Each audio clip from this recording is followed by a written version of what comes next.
रायपुर में food and drug विभाग की एडवांस लैब बनाई जाएगी। यह लैब खाद्य और दवा संबंधी परीक्षणों में आधुनिक तकनीक का उपयोग करेगी। अधिकारियों ने कहा कि इससे राज्य में गुणवत्ता नियंत्रण मजबूत होगा और उपभोक्ताओं को सुरक्षित और भरोसेमंद उत्पाद उपलब्ध कराए जा सकेंगे। छत्तीसगढ़ में ब्रेस्ट कैंसर का खतरा बढ़ता जा रहा है। हर माह सैकड़ों मरीज बड़े अस्पतालों में जांच और उपचार के लिए पहुंच रहे हैं। विशेषज्ञों ने महिलाओं को नियमित जांच, सही खान-पान और समय पर डॉक्टर से परामर्श लेने की सलाह दी है ताकि बीमारी की शुरुआती पहचान और सुरक्षित इलाज संभव हो सके।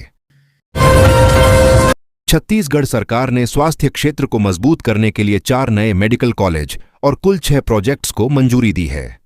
अधिकारियों का कहना है कि इन योजनाओं से प्रदेश में बेहतर स्वास्थ्य सुविधाएं उपलब्ध होंगी और ग्रामीण व शहरी क्षेत्रों की चिकित्सा सेवाओं की तस्वीर बदल जाएगी। छत्तीसगढ़ सरकार ने 12वीं पास कॉलेज में पढ़ने वाली छात्राओं के लिए खुशखबरी दी है। अब हर साल उन्हें 300 की आर्थिक सहायता दी जाएगी। यह योजना छात्राओं के शिक्षा और सशक्तिकरण को बढ़ावा देने के लिए शुरू की गई है। छत्तीसगढ़ सरकार ने महतारी बंधन योजना की 19वीं किस्त जारी की। लगभग 70 लाख महिलाओं के खातों में 8 से 8,000 डायरेक्ट ट्रांसफर किए गए हैं। मुख्यमंत्री विष्णुदेव साय ने कहा कि यह योजना महिलाओं की आर्थिक सशक्तिकरण का मजबूत कदम है। छत्तीसगढ़ के किसानों के लिए राहत की खबर है। मुख्यमंत्री विष्णुदेव साय ने घोषणा की है कि राज्य में धान खरीदी 15 नवंबर से शुरू होगी। इससे किसानों को उनकी फसल का उचित मूल्य मिलेगा और आर्थिक मजबूती भी बढ़ेगी। छत्तीसगढ़ के बिलासपुर में उज्ज्वला योजना 3.0 का शुभारंभ किया गया। इस योजना के तहत 13,761 गरीब परिवारों को मुफ्त गैस सिलेंडर उपलब्ध कराए जाएंगे।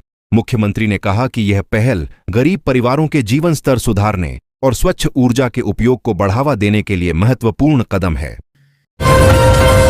रायपुर में सूर्य किरण टीम ने शानदार प्रदर्शन किया। आसमान में फहराता तिरंगा और टीम के कर्तव्य देखने हजारों लोग उमड़े। दर्शकों ने उत्साह और तालियों से उनका स्वागत किया। आयोजकों ने कहा कि यह कार्यक्रम राष्ट्रीय एकता और पेट्रियोटिज्म की भावना को बढ़ावा देने के लिए आयोजित किया गया। दूध डेयरी लोन के नाम पर 166 किसानों से ठगी का मामला सामने आया। HDFC बैंक के एक कर्मचारी समेत 2 लोगों को गिरफ्तार किया गया है। थाना प्रभारी पर रिश्वत मांगने का आरोप लगा है। पुलिस महानिरीक्षक ने मामले की त्वरित और निष्पक्ष जांच के निर्देश दिए हैं। छत्तीसगढ़ सरकार ने कुछ सरकारी अधिकारियों और कर्मचारियों के ट्रांसफर पर रोक लगा दी है। शासन ने आदेश जारी करते हुए कहा कि उन्हें ट्रांसफर के लिए निर्धारित अवधि तक इंतजार करना होगा। यह कदम प्रशासनिक स्थिरता और सेवाओं की बेहतर व्यवस्था सुनिश्चित करने के लिए उठाया गया है। धान खरीदी से पहले छत्तीसगढ़ में सहकारी समिति के कर्मचारी और कंप्यूटर ऑपरेटरों ने मोर्चा खोल दिया। उन्होंने 4 सूत्रीय मांगों को लेकर अनिश्चितकालीन हड़ताल का ऐलान किया। हड़ताल का असर खरीदी प्रक्रिया पर पड़ने की संभावना है।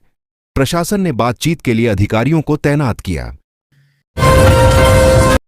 राजनांदगांव में आयोजित समारोह में डिप्टी CP राधाकृष्णन ने छत्तीसगढ़ सरकार की मेहतारी वंदन योजना के तहत 21वीं किस्त के तहत 59 लाख से अधिक लाभार्थी महिलाओं को 647 करोड़ 28,36,500 रुपए दिए। योजना से महिलाओं की आर्थिक स्थिति मजबूत होगी। धान संकट से पहले बड़ा संकट पैदा हुआ। कर्मचारी अनिश्चितकालीन हड़ताल पर चले गए हैं। कृषि मंत्री रामविचार नेताम ने चेतावनी दी है कि हड़ताल खत्म कर काम पर लौटें, नहीं तो सख्त कार्रवाई होगी। किसानों और प्रशासन में चिंता बढ़ गई है। प्रक्रिया प्रभावित होने की संभावना जताई जा रही है। छत्तीसगढ़ सरकार ने गरीब परिवारों के लिए बड़ी राहत की घोषणा की है। राज्य के पात्र परिवार को आर्थिक मदद के रूप में 3,000 दिए गए हैं। अधिकारियों ने कहा कि यह राशि सीधे तौर पर रजिस्टर उनके बैंक खातों में पोस्ट की जाएगी। योजना से गरीब परिवार का जीवन यापन में मदद मिलेगी। विश्व विजेता भारतीय क्रिकेट टीम के फिजियोथेरेपिस्ट छत्तीसगढ़ की बेटी थी। मुख्यमंत्री विष्णुदेव साय ने अपनी उपलब्धि पर 1 लाख का सम्मान देने की घोषणा की है। सरकार ने कहा कि इन्होंने राज्य का नाम राष्ट्रीय और अंतर्राष्ट्रीय स्तर पर रोशन कर दिया है। 15 नवंबर से राज्य में धान सम्मेलन शुरू होगा। किसानों ने पहले ही टोकन में फसल की कटाई शुरू कर दी है। कृषि विभाग ने कहा कि इस बार धान की गुणवत्ता और कीमत सुनिश्चित करने के लिए विशेष विवरण दिया गया है। किसानों में उत्साह और उम्मीद बनी हुई है। छत्तीसगढ़ सरकार ने बिजली कंपनियों के लिए राहत की खबर दी है। सरकार 200 यूनिट तक के बिजली बिल को आधा करने पर विचार कर रही है। इससे छोटे घर और आम जनता पर आर्थिक बोझ कम होगा। योजना को जल्द ही लागू करने की संभावना है और जनता ने इसका स्वागत किया है। छत्तीसगढ़ में अब तक 33 लाख लोगों का राशन कार्ड का ई-केवाईसी नहीं हुआ है। 2 साल में यह तीसरी बार डेडलाइन जारी की गई है। राज्य सरकार ने लोगों से जल्द ई-केवाईसी पूरी करने और लाभ दिलाने की अपील की है ताकि राशन वितरण में कोई बाधा न आए। छत्तीसगढ़ उच्च न्यायालय में 133 जूनियर माइनर असिस्टेंट की भर्ती का विज्ञापन जारी किया गया है। योग्य एवं अयोग्य अभ्यर्थी निर्धारित पात्रता के अनुसार आवेदन कर सकते हैं। अधिकारी भर्ती प्रक्रिया, आवेदन तिथि और चयन प्रक्रिया की जानकारी जल्द ही उपलब्ध कराई जाएगी। छत्तीसगढ़ के बीजापुर में सुरक्षा बलों और नक्सलियों के बीच मुठभेड़ हुई। इसमें 3 नक्सली ढेर हो गए। लड़ाई वाली जगह से बड़ी मात्रा में हथियार और गोला बारूद बरामद किया गया। अधिकारियों ने कहा कि क्षेत्र में सुरक्षा के कड़े उपाय किए गए हैं और सक्रियता से काम करने के प्रयास तेज किए गए हैं। राष्ट्रपति सीपी राधाकृष्णन ने छत्तीसगढ़ में आयोजित समारोह में 34 अलंकरण प्रदान किए। इस अवसर पर 27 विभूतियों और 4 पीठों को उनके उत्कृष्ट कार्यों के लिए सम्मानित किया गया। अधिकारियों ने कहा कि इससे राज्य में सामाजिक, स्टार्टअप और सांस्कृतिक क्षेत्र में प्रोत्साहन मिलेगा। धमतरी के ग्राम रत्ना बांधा में 36 साल से कार्तिक पूर्णिमा का आयोजन हो रहा है। इस अवसर पर भगवान के दर्शन और पूजन के लिए भारी भीड़ उमड़ती है। स्थानीय प्रशासन ने सुरक्षा और कार्यों का मूल्यांकन किया है ताकि उत्सव के तरीके में कोई विघ्न न आ सके। छत्तीसगढ़ में तकनीकी नवाचार का नया युग शुरू होने जा रहा है।